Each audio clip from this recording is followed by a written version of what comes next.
Why does the Boeing 747 have that strange, unmistakable hump? Why didn't Boeing just make it flat like every other jet? Was it a design accident? Or a hidden masterstroke? Could it be about style, passenger luxury, or something far more strategic? It's one of the most recognisable shapes in aviation, yet most people have no idea how it came to be. Behind that curve is a story of risk, rivalry, and remarkable engineering foresight. What if I told you that iconic hump wasn't meant for passengers at all? That it was actually part of a backup plan for a future that never even arrived? In this deep dive, you'll discover two possibilities. Either the 747's hump was a brilliant engineering workaround to load massive cargo through the nose, or it was a miscalculated gamble that ended up creating the most luxurious and legendary flying experience the world has ever known. From Cold War fears and the death of the supersonic dream, to champagne lounges in the sky and carrying the space shuttle, piggyback across America. This is the untold story behind the Queen of the Skies. So, what was the 747 really built for? And how did a weird bump on its forehead become aviation's most iconic silhouette? Let's find out. But before we dive in, if you're fascinated by these kinds of aviation stories, do give this video a quick like and consider subscribing to join us for more journeys through the skies, the supersonic race, and a jumbo gamble. To understand the hump, we need to travel back to the mid-1960s. Air travel was booming, and airlines wanted bigger jets to carry more people across the globe. At the same time, everyone was hyping the next big thing, supersonic transport, SST. Boeing itself was hard at work on a sleek SST project, the Boeing 2707, to compete with the Anglo-French Concorde. Many in the industry, including the legendary Pan Am founder Juan Trippe, believed that subsonic jumbos like the 747 might soon be rendered obsolete for passenger travel by these faster-than-sound airliners. In Trippe's vision, if supersonic jets took over passenger routes, the brand new 747 would need to find a second life hauling cargo. Pan Am's gamble. Juan Trippe was not just any airline boss, he was Boeing's most influential customer, known for pushing the boundaries of aviation. In the 1960s, Trippe challenged Boeing to build a jumbo jet, far larger than the Boeing 707, but with a catch. He insisted it be versatile enough to convert into a freighter if needed. This was a high-stakes bet on the future. Boeing's leadership, including its visionary president Bill Allen, agreed, even though they suspected the 747's reign as a passenger plane might be short-lived in the supersonic era. The company literally bet the company on the 747 project, pouring resources into what was then the largest airliner ever conceived. The idea was daring. Design the 747 so it could carry people in luxury now, but easily switch to carrying cargo later if SSTs took over. As Boeing engineer Joe Sutter, the 747's chief engineer, often called the father of the 747, recalled, one of the most important early decisions was to be a good freighter as well as a good passenger plane. This dual-purpose mindset influenced everything, especially the size and shape of the fuselage. It's actually how the whole wide-body concept of the 747 came into being, giving it a cross-section big enough for 10 seats across on the main deck, plus room for cargo below. Who knew solving a cargo loading problem would end up rewriting aviation history? If engineering stories like this fascinate you as much as they do us, go ahead, subscribe. We've got a whole hangar full of aviation stories ready for takeoff, designing the 747, birth of the hump. So how did Boeing's engineers solve the puzzle of making this giant jet double as a cargo hauler? Enter the 747's hump, though it wasn't called that yet. The initial problem was straightforward. Trippe wanted a front-loading cargo door on the nose of the plane for easy freight loading. But on a normal plane, guess what sits right in the nose? The cockpit. If Boeing built the 747 like every other airliner, the pilot's cockpit would be in the very tip of the nose, blocking any chance of hinging the nose open to drive in cargo. The engineers needed a creative workaround. Their ingenious solution was to move the flight deck on top of the fuselage, just behind the nose. By raising the cockpit above the main deck, Boeing could install a giant hinged nose door for cargo, without the cockpit being in the way. This was the birth of the hump. The 747's upper deck was essentially a small bump, where the cockpit and a bit of extra space sat above the main fuselage.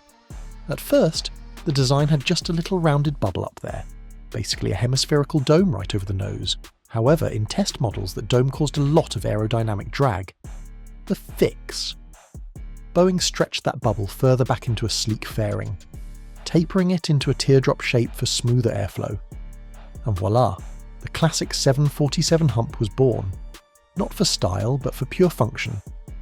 As Joe Sutter put it, for aerodynamic reasons, a fairing was added after the flight deck, giving the 747 its famous hump. It's fascinating that nobody initially set out to design a double-decker airliner with a hump. In fact, early on, Boeing did toy with a full-length double-deck design for the 747, something that might remind you of today's Airbus A380. But in the mid-1960s, those double-decker concepts ran into serious problems, particularly with safety. Boeing discovered that those layouts proved unable to offer a safe evacuation.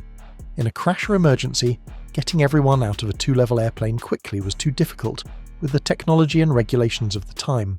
Aviation authorities required that a full load of passengers be able to evacuate within 90 seconds, and with two crowded decks that was nearly impossible by 1960s standards. So, in early 1966, Boeing scrapped the idea of a full double-decker in favour of a wider single-deck design, which could fit hundreds of passengers on one level and meet evacuation rules. This decision also conveniently helped with cargo. A single continuous deck was better for freight, and a wide-body fuselage could carry bulky loads. Joe Sutter's team thus settled on a wide-body single deck, big enough for 10 abreast seating, combined with that short upper deck for the cockpit and crew. The little upper deck pod was a compromise that made the whole design work, and as a bonus it actually added structural strength around the nose. The hump you see is essentially a built-in handle on the top of the aircraft's nose, making space for the cockpit and also acting as an aerodynamic fairing to smooth the airflow over that front-loading hinge.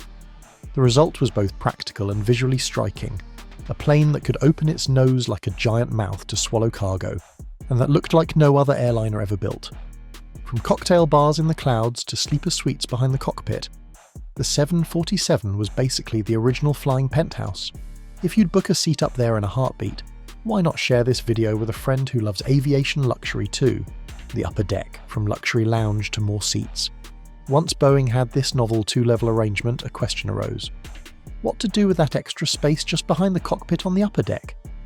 Early 747 models had only a small upper deck, and initially Boeing wasn't even sure how to use it. They just knew it was needed for the design. In fact, the very first 747 plans specified that little pod behind the cockpit as a lounge area with no permanent seating. It was an empty space where perhaps crew or a few passengers could stretch out on couches. This is where the airlines got creative and added a touch of glamour to the jumbujet. Imagine climbing a small spiral staircase from the main cabin up into an exclusive upper deck restaurant in the sky. There were plush seats, often arranged around tables, where first-class passengers could sip cocktails and chat as they cruised above the clouds. Airlines like Pan Am, Qantas and British Airways all created their own versions of the upper deck lounge, from piano bars to cosy parlour-like spaces, turning the hump into a symbol of airborne luxury in the 1970s. Those were the golden days of jumbojet travel, but they didn't last forever. In 1973, a global oil crisis hit, and suddenly fuel prices skyrocketed. Airlines could no longer afford to dedicate precious space to cocktail lounges when they could sell those seats to paying customers. The party in the sky came to an end. Virtually every 747 operator ripped out the couches and bars and refitted the upper deck with additional first-class seating to boost revenue. British Airways famously quipped in a press release that the upstairs area, currently used for a first-class lounge, would be reconfigured. By the late 1970s, the hump was no longer a cocktail lounge. It was filled with seats, often very nice first-class seats, sometimes sleeper compartments, to make the aircraft more profitable per flight. Still, the romance of that hump lived on. The very existence of an upper deck made the 747 feel special. Climbing up that little staircase became an aspiration for travellers. A ticket to the exclusive upper deck was something to brag about. Over time, Boeing even stretched the hump itself. Later models like the 747-300 and 747-400 extended the upper deck further back to add more seating. And the final 747-8 Intercontinental has the longest hump of all, reaching nearly half the length of the fuselage. What began as a short dome for a cargo door evolved into a prominent second deck, defining the 747 silhouette. It gave the jumbojet a profile that still turns heads in every airport it visits, an iconic shape and its legendary rolls. Thanks to that distinctive hump, the Boeing 747 is recognised worldwide, even by people who don't know planes. It's not just another airliner, it's an icon of the 20th century. The hump made the 747 instantly identifiable, and even a bit quirky looking. Some affectionately liken it to a giant flying whale. But beyond looks, the hump and the design behind it unlocked capabilities that helped the 747 leave an incredible legacy in aviation history. First and foremost, the hump enabled the nose door for cargo, which in turn made the 747 the king of freighters. To this day, no other commercial cargo jet can load like a 747 can. With the entire nose swinging open, shippers can drive in enormous payloads, things like industrial machinery, lengthy oil pipes, even small yachts, that wouldn't fit through standard side doors. This unique nose-loading ability is a game-changer for logistics. It's one big reason the 747 has had a second life as a cargo workhorse long after its passenger version started to retire. Airlines like Cargolux, Atlas Air and UPS have flown fleets of 747 freighters, taking advantage of that original just-in-case design philosophy that Juan Trippe insisted on. In hindsight, Trippe's gamble paid off. Supersonic passenger travel never panned out commercially. The Concorde was retired in 2003 and Boeing's SST never got built. But the 747 found enduring success by hauling freight across the globe. The hump that was a workaround for a cargo hinge truly lives on as a legendary design. Beyond cargo, the 747's size and range enabled it to perform missions that few other planes could. It became a global ambassador and a tool for humanitarian efforts. One of the most dramatic examples was Operation Solomon in 1991, a covert airlift to rescue Ethiopian Jews and bring them to Israel. In this remarkable mission, an El Al Boeing 747 carried 1,088 people on a single flight, including 2 babies born en route. That set a world record for the most passengers ever on an airplane. Think about it. Over 1,000 human lives crammed into one jet, literally filling every inch of the cabin and even the cargo hold. The 747's massive capacity, nearly double its normal certified passenger load, made this feat possible, and its sturdy design handled the challenge. The hump wasn't directly responsible for squeezing in so many people, of course, but it is symbolic of the 747's extraordinary capacity.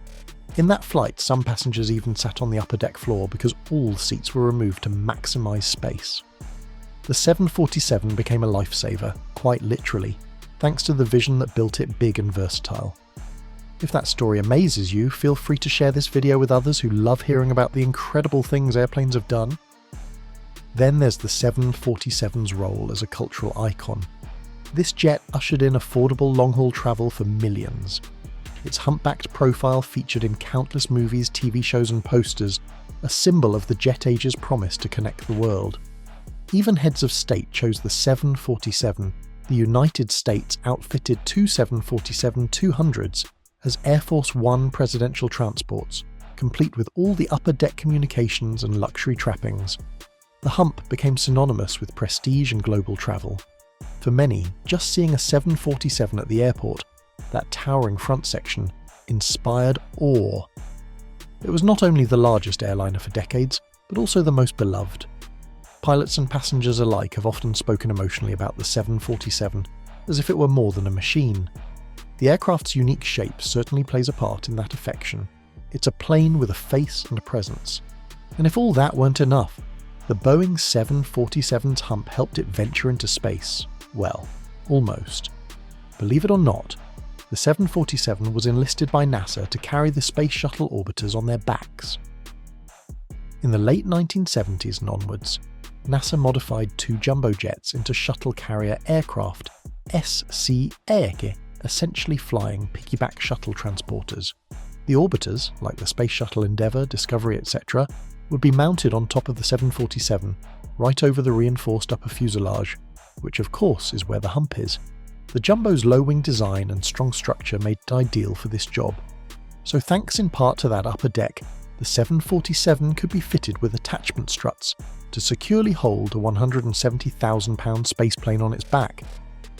These striking images of a 747 cruising with a space shuttle riding piggyback captivated the public's imagination. The unlikely duo flew together frequently, ferrying shuttles from landing sites back to the launch site in Florida. It's another testament to the 747's versatility that a commercial airliner design ended up carrying spacecraft, something no one imagined when that hump was sketched out on Boeing's drawing board in 1965. From VIP transports to flying hospitals, from luxurious lounges to life-saving evacuations, the Boeing 747 has done it all. And through each of these roles, that signature hump has been front and centre, a reminder of the plane's unique origin and capabilities. It started as a clever engineering fix, but it became the very thing that made the 747 legendary. A plane that carried presidents, refugees, and even a space shuttle on its back. That's not just a jet, that's a legacy. If that blew your mind, hit subscribe and turn on notifications, because this channel, we're just getting off the ground. As we reach the end of our journey, consider this. The Boeing 747's hump was really a product of foresight and adaptation. Born from the fear of a supersonic future, it was a pragmatic solution, a way to put a hinge in the nose and prepare for a cargo-centric life. But in doing so, Boeing accidentally gave the world an icon. That bulbous upper deck became the scene of champagne toasts in the sky, the refuge of countless first-class travellers, and the very feature that made the jumbujet unmistakable. It enabled the 747 to carry massive loads of cargo that kept global supply chains moving, and to carry hope and humanity in missions like Operation Solomon. It even let a 747 give a piggyback ride to the space shuttle, bridging the gap between air and space. Today, as the last 747s roll out and airlines retire the Queen of the Skies from passenger service, we look at that hump with a sense of nostalgia and admiration. It's the forehead of a giant that opened the world to us. It changed how far and how comfortably we could fly. In an era where sleek twin jets rule the skies, the 747's hump stands as a proud emblem of a daring age of aviation. It reminds us that sometimes engineering for what-if scenarios can create something truly special.